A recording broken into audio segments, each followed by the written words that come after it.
All one's neighbors are in the grip of some uncontrolled and uncontrollable fear. In lunatic asylums, it is a well-known fact that patients are far more dangerous when suffering from fear than when moved by rage or hatred. According to the psychologist Carl Jung, the greatest threat to civilization lies not with the forces of nature, nor with any physical disease, but with our inability to deal with the forces of our own psyche. We are our own worst enemies, or as the Latin proverb puts it, man is a wolf to man. In Civilization in Transition, Jung states that this proverb is a sad yet eternal truism, and our wolf-like tendencies come most prominently into play at those times of history when mental illness becomes the norm rather than the exception in a society, a situation which Jung termed a psychic epidemic. Indeed, it is becoming ever more obvious, he writes, that it is not famine, not earthquakes, not microbes, not cancer, but man himself, who is man's greatest danger to man, for the simple reason that there is no adequate protection against psychic epidemics, which are infinitely more devastating than the worst of natural catastrophes. In this video, we are going to explore the most dangerous of all psychic epidemics, the mass psychosis. A mass psychosis is an epidemic of madness, and it occurs when a large portion of society loses touch with reality and descends into delusions. Such a phenomenon is not a thing of fiction. Two examples of mass psychoses are the American and European witch hunts of the 16th and 17th centuries, and the rise of totalitarianism in the 20th century. During the witch hunts, thousands of individuals, mostly women, were killed not for any crimes they committed, but because they became the scapegoats of societies gone mad. In some Swiss villages, writes Francis Hill, there were scarcely any women left alive after the frenzy had finally burned itself out. The totalitarian experiments of the 20th century are a more recent and a more deadly example of a mass psychosis.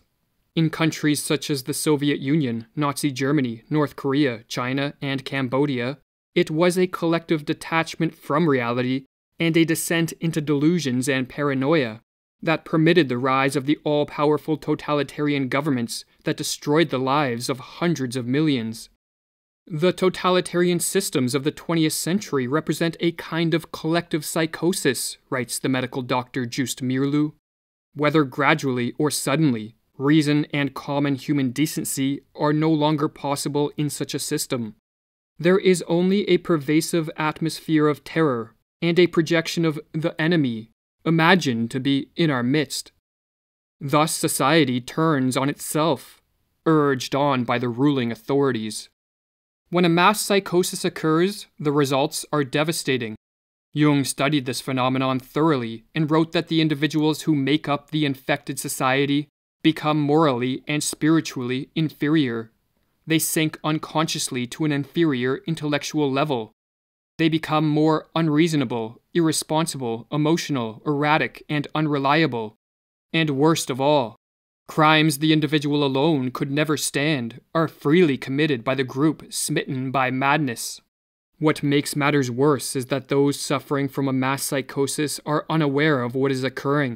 For just as an individual gone mad cannot step out of his mind to observe the errors in his ways, so too there is no Archimedean point from which those living through a mass psychosis can observe their collective madness. Or as Jung writes concerning the psychic epidemic that swept through Germany under Hitler's rule, the phenomenon we have witnessed in Germany was nothing less than an outbreak of epidemic insanity.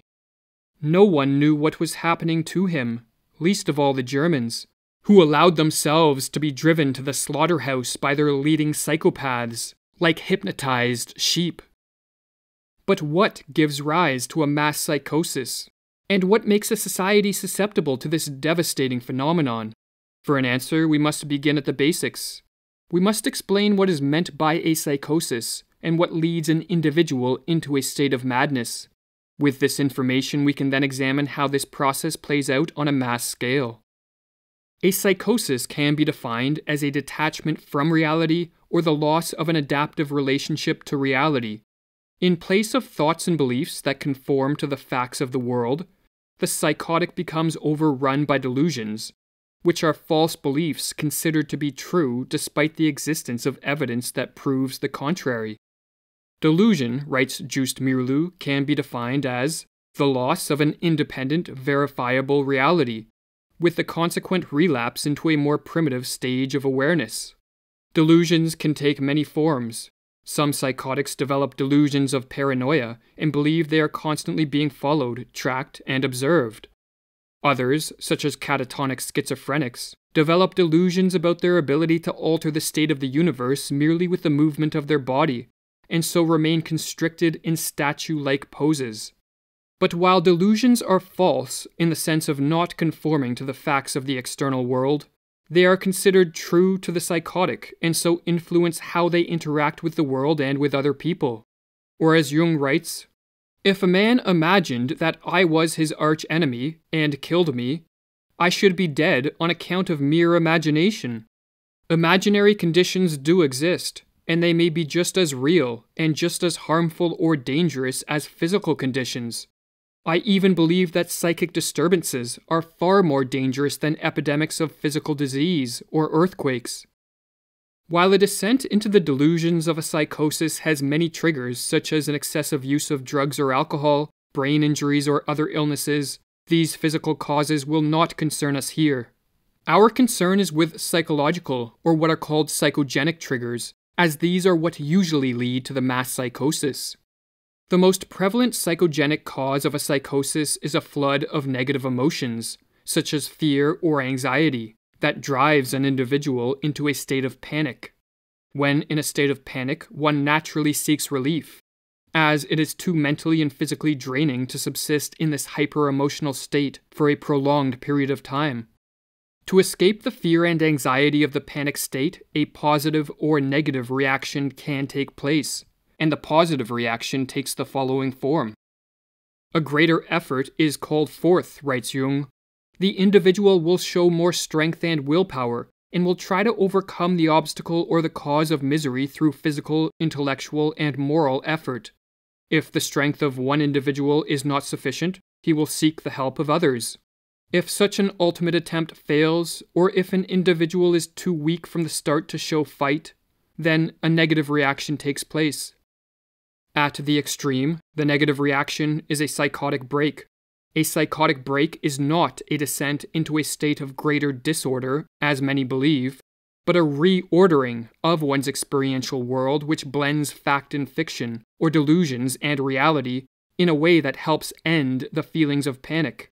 Silvano Arietti, one of the 20th century's foremost authorities on schizophrenia, explains the psychogenic steps that lead to madness.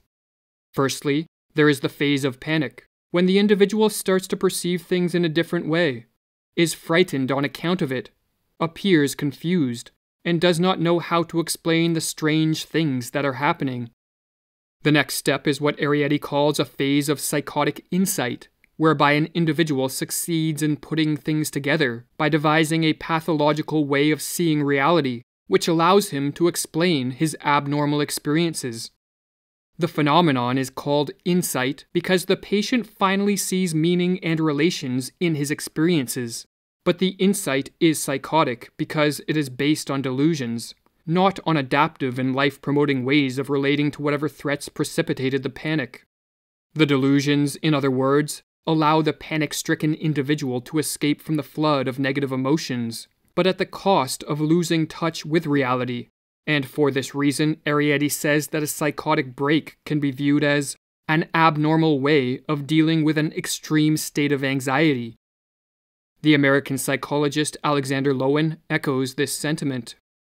Two factors are important in the dynamics of a psychotic break, he writes.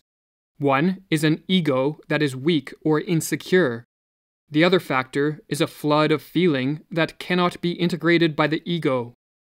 When it is understood that a flood of negative emotions, in conjunction with a weak and insecure sense of self, can trigger a descent into madness, it becomes clear how a mass psychosis can occur. A population first needs to be induced into a state of intense fear or anxiety by threats real, imagined, or fabricated. And once in a state of panic, the door is open for either the positive or negative reaction to unfold. If a society is composed of self-reliant, resilient, and inwardly strong individuals, a positive reaction can take place. But if it is composed of mainly weak, insecure, and helpless individuals, a descent into the delusions of a mass psychosis becomes a real possibility. Great stress, in other words, can bring out the best in an individual or society at large, but it can also bring out the worst, or as the psychologist Anthony Storr writes about the potential for a mass psychosis. It is only if we accept the existence of a latent paranoid potential lurking in the recesses of the normal mind that we can explain the mass delusions which led to the persecution of witches and the Nazi slaughter of Jews. Vast numbers of ordinary men and women held beliefs about witches and Jews which, if they had been expressed by one or two individuals instead of by whole communities, would have been dismissed as paranoid delusions. There are extremely primitive, irrational mental forces at work in the minds of all of us, which are usually overlaid and controlled by reason, but which find overt expression in the behavior of those whom we call mentally ill, and which also manifest themselves in the behavior of normal people when under threat or other forms of stress. In the next video of the series, we will explore how certain ideas, or what the Russian author Fyodor Dostoevsky called demons, can induce a societal-wide flood of negative emotions and therefore pave the way for a mass psychosis. Ideas, as we will learn, are so powerful that at times they can possess us, consume us, or even destroy us. Those who control the flow of information in a society and the ideas we accept as true or false exert a great power over the course of civilization. It was not you who ate the idea, wrote Dostoevsky, but the idea that ate you. Or as Jung echoes, once upon a time men were possessed by devils. Now they are not less obsessed by ideas.